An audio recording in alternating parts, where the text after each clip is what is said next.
Okay, now coming to the first biomolecule. ठीक है बच्चे, देखिए अब हम अपने चैप्टर में बायोमोलिक्यूल्स में हम 4 तरह के बायोमोलिक्यूल्स पढ़ेंगे। सबसे पहले we will study carbohydrates, then we will study proteins, lipids, nucleic acids, और लास्ट में we will study about the enzymes. ठीक है, तो लिपिड्स देखिए, अब इसका मेन आपको सुपर ओवरव्यू दे दूं। कार्बोहाइड्रेट्स जो होते हैं मेजर सोर्स ऑफ एनर्जी।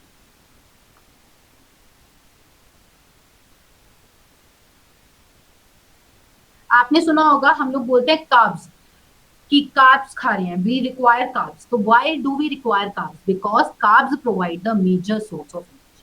ठीक है, अच्छा उसके बाद proteins. Proteins are the building block of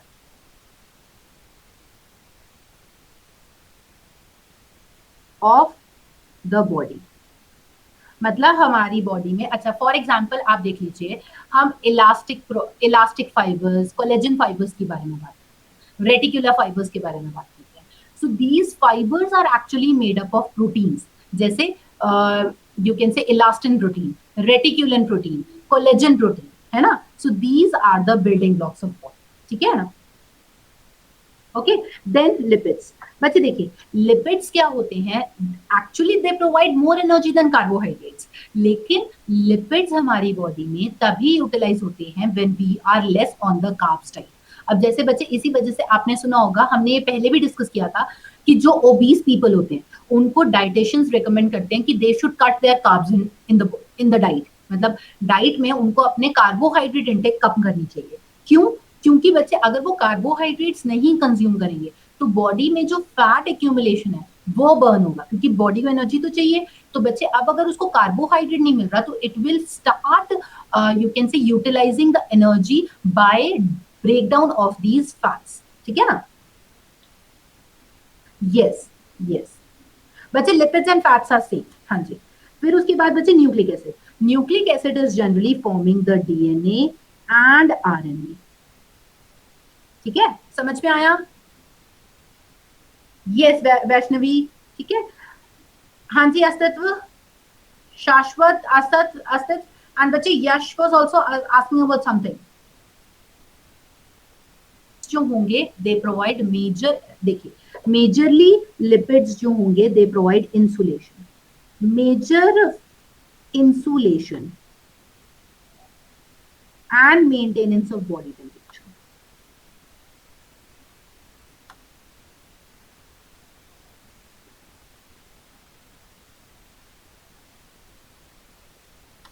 समझ में आया? हाँ जी बच्चे, बच्चे जितने भी आप देखिए, अगर आप ओवरव्यू की तरह बच्चे, इंसुलेशन प्रिया, इंसुलेशन का मतलब होता है बॉडी हीट को मेंटेन करके रखना। ठीक है, आपको पता है जब हमने टिश्यूज चैप्टर पढ़ा था तब हम लोगों ने पढ़ा था स्किन के नीचे एक लेयर होती है adipose tissue, that is known as subcutaneous fat, है ना। And that subcutaneous fat majorly provides the insulation. ठीक है बच्चे, आपकी इसके बाद कोई क्लास है? Can I extend the class?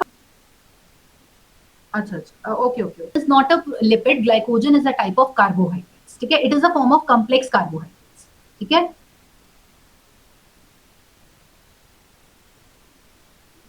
बच्चे, उसमें साइंटिस्ट का नेम तो बच्चे मैंने बताया ही नहीं कहीं पे भी।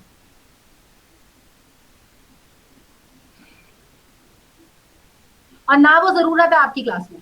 जैसे अब आप लोगों ने इनऑर्गेनिक केमिस्ट्री में आपने डिफरेंट केमिकल कंपाउंड्स की कॉम्पोजिशन पढ़ी होगी, कि जैसे हाइड्रोजन एंड नाइट्रोजन को ज्वाइन करके अमोनिया बन रहा है। ठीक है, तो उस रिएक्शन को स्पीड अप करने के लिए वी आर एडिंग कैटलिस्ट्स। ठीक है, तो उसी तरीके से बच्चे, बॉडी में जितने भी केमिकल रिएक्शंस हो रही हैं उन सबको बोलते हैं metabolic processes.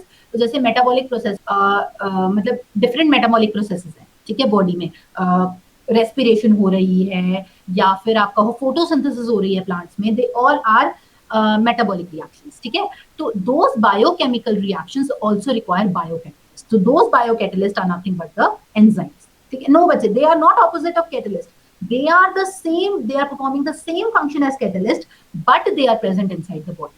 So you can call them as biocatalyst. समझ में आया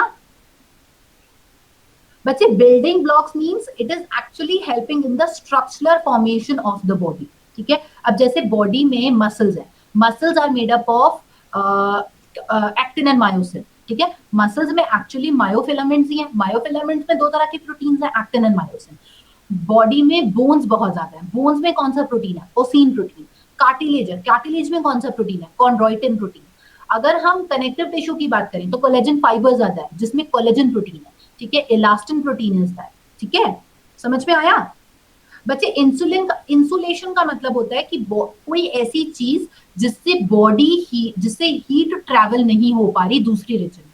तो अगर मैं कहूं मेरी body is has a fat tissue covering, ठीक है, मतलब मेरी स्किन में अगर एक फैट की लेयर प्रेजेंट है तो मतलब मेरी बॉडी जो भी हीट प्रोड्यूस कर रही है वो हीट बाहर नहीं जा रही, तो it is maintaining a normal body temperature of the body. ठीक है, हाँ जी, यस बच्चे, इंसुलेटर एक ही तरह का होता है, आप फिजिक्स में और बायो में अलग अलग तरीके के इंसुलेटर नहीं पढ़ोगे।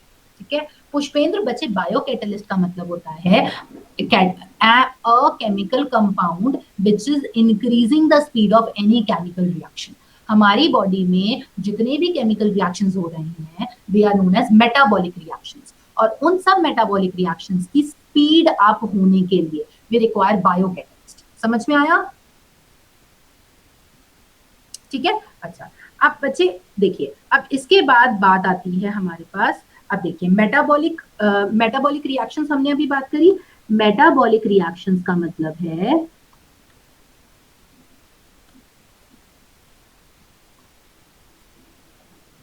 The chemical reactions taking place in the body.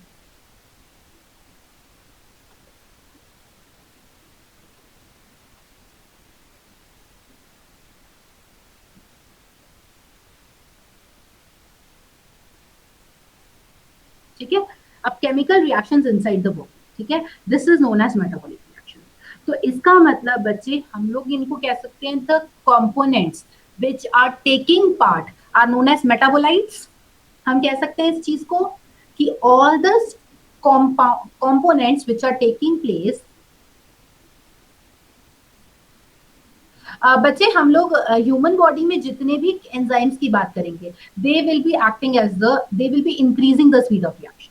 ठीक है, हम इस चैप्टर में जितनी भी बात करेंगे एंजाइम्स की they will increase the speed of reaction.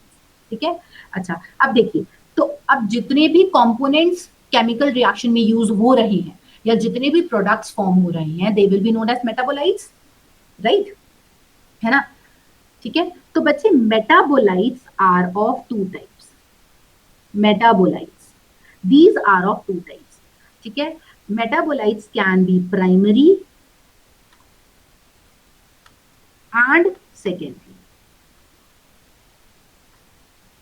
तो प्राइमरी मेटाबोलाइट्स डायरेक्टली इन्वॉल्व हैं किसी भी केमिकल रिएक्शन किसी भी बॉडी फंक्शनिंग में, जैसे primary metabolites are carbohydrates,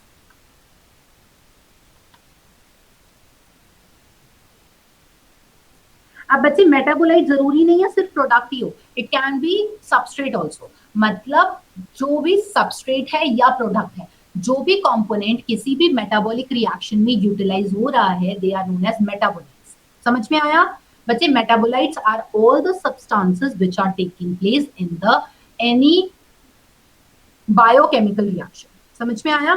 they can be reactant, they can be products, right. अब जैसे कार्बोहाइड्रेट्स या फिर आप कहो प्रोटीन्स, न्यूक्लिक एसिड्स,